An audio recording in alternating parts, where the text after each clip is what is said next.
Kali ini kita akan coba membahas tentang bagaimana menyelesaikan persoalan kolom damping atau friction damping tetapi dengan metode energi. Nah, kita buktikan apakah sinyal yang dihasilkan oleh kolom damping, yaitu seperti ini.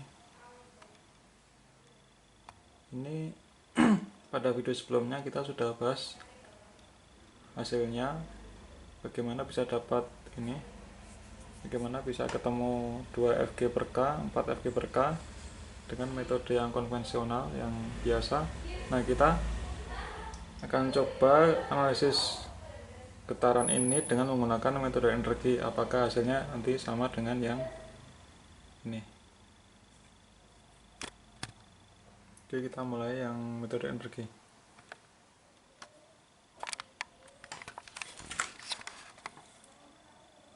Di sistem yang ditunjukkan yang di sebelumnya, yang ini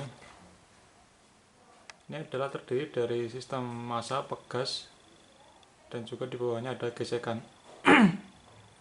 Berarti yang bisa menyimpan energi itu adalah massa dan pegas. Pegas itu bisa menyimpan energi berupa energi potensial, yaitu rumusnya adalah setengah kx kuadrat.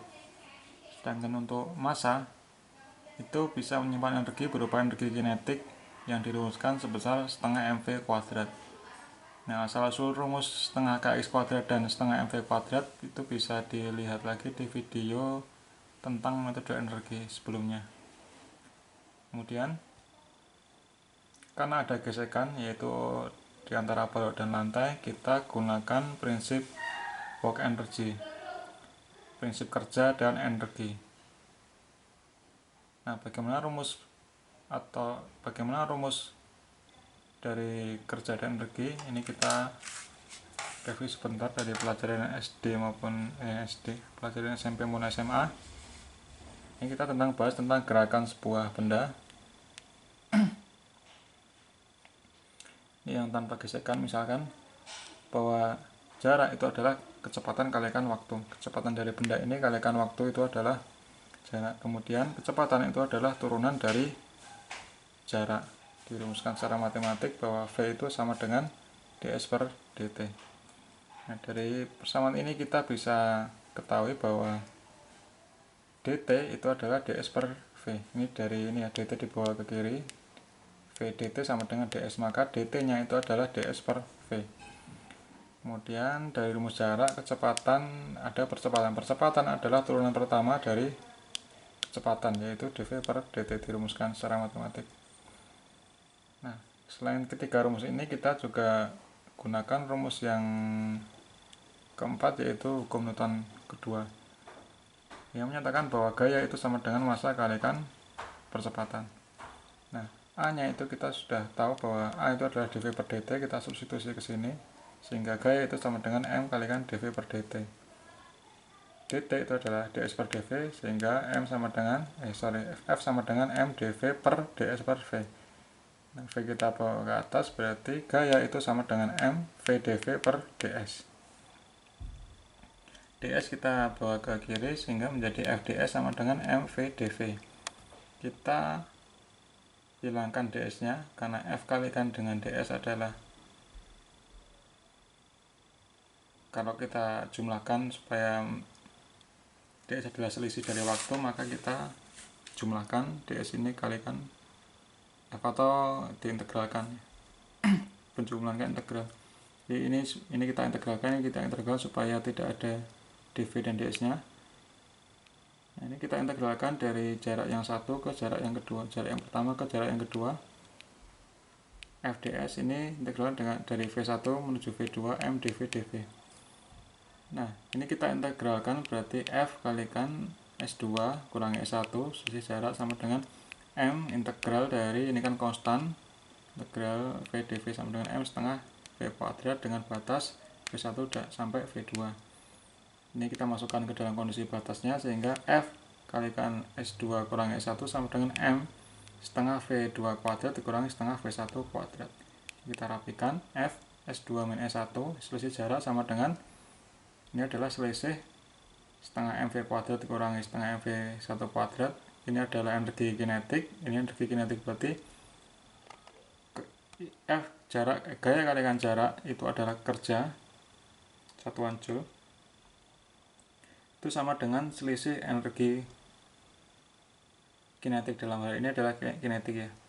Jadi kerja yang kita berikan pada suatu benda sejarak tertentu atau kita kasih gaya dengan jarak tertentu itu adalah kerja. Ketika kita kasih kerja pada suatu benda, maka pada benda itu akan memiliki selisih energi. Itu konsepnya. Nah, dalam hal ini karena kita hanya menggambarkan gerakan dari benda, berarti ini adalah hanya energi kinetik. Sedangkan di sistem kita itu terdiri dari massa dan pegas, berarti terdiri dari energi kinetik dan energi potensial. Nah, sekarang ini adalah jumlah energi, baik energi kinetik maupun potensial, sedangkan ini adalah kerja. Nah, kerjanya dari mana? Kerja bisa kita peroleh dari gesekan, karena gesekan adalah gaya. Kita lihat di sini. Gesekan adalah gaya. Maka gaya kalikan jarak itu adalah energi atau work. Berarti gesekan itu yang kita gunakan sebagai kerja. Gaya gesek adalah mu kinetik kalikan M kalikan G. Ini adalah, kalau ini dikalikan dengan jaraknya itu berarti menjadi kerja. Sedangkan energi itu terdiri dari dua, seperti yang kita bahas tadi, terdiri dari pegas dan massa. Pegas rumusnya adalah setengah kx kuadrat dan massa adalah setengah mv kuadrat. Nah, seperti pada yang video sebelumnya, kita harus analisis dua gerakan, yaitu gerakan ke kiri dan gerakan ke kanan. Gerakan ke kiri itu dari XA menuju XB, sedangkan gerakan ke kanan itu adalah dari XB menuju XC. Nah, kita analisis gerakan ke kiri dulu dari XA ke XB. Nah, sesuai dengan rumus prinsip kerja dan energi, berarti kerja yang kita berikan itu sama dengan perubahan dari energi mekanik dari benda itu. Nah, kerja itu kita bisa ketahui dari gaya gesek dikalikan jarak. Jaraknya apa? Jaraknya adalah XA plus XB. Ini karena ketika bergerak ke kiri itu dari titik XA itu menuju XB, berarti jaraknya itu adalah XA plus XB. Nah, kemudian bagaimana dengan energi mekaniknya? Energi mekanik itu terdiri dari dua, yaitu energi kinetik maupun energi kinetik maupun energi pegas.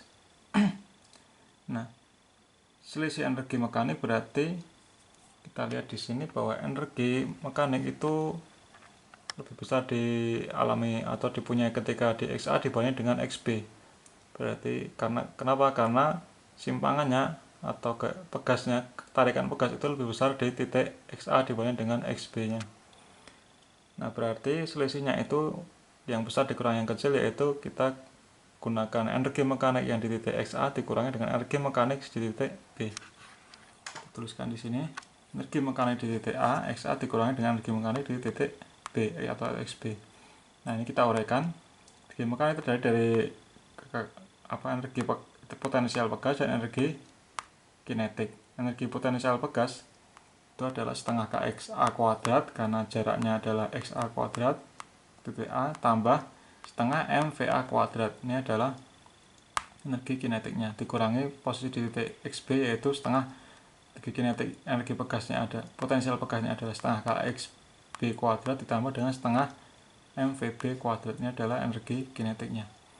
Nah, kita bisa ketahui dari diagram bahwa dari kurva sinyalnya bahwa kecepatan di titik XA itu adalah 0 dan kecepatan di titik XB itu sama dengan 0 juga karena dia mau balik ke kanan. Nah, dengan demikian kecepatan di titik A sama dengan 0, kecepatan di titik B sama dengan 0. Ini 0 semua, berarti energi kinetik pada titik A dan titik B itu adalah 0 semua. Sehingga di awal dan di akhir dia tidak memiliki energi kinetik, sehingga kerjanya tetap Fg tambah XA plus XB ini jadi 0, sehingga menjadi setengah kXA kuadrat dikurangi setengah kXB kuadrat. Ini kita rapikan, Fg XA plus XB sama dengan setengah K kurang dikeluarkan K nya, setengah K nya berarti setengah K dikalikan XA kuadrat dikurangi XB kuadrat. Nah, XA kuadrat dikurang XB kuadrat itu bisa kita uraikan yaitu XA plus XB dikalikan dengan XA min XB. Ini kita bisa coret, sehingga FG nya itu sama dengan setengah K kalikan XA min XB, sehingga XA min XB sama dengan 2FG per K. Nah, ini terbukti sama dengan yang masih sebelumnya, yaitu posisi atau simpangan di A dikurangi dengan simpangan di B itu adalah 2FG per K. XA kurangi XB. XA kurangi dengan XB itu adalah 2FG per K. Itu untuk posisi XB nya. Terbukti sama.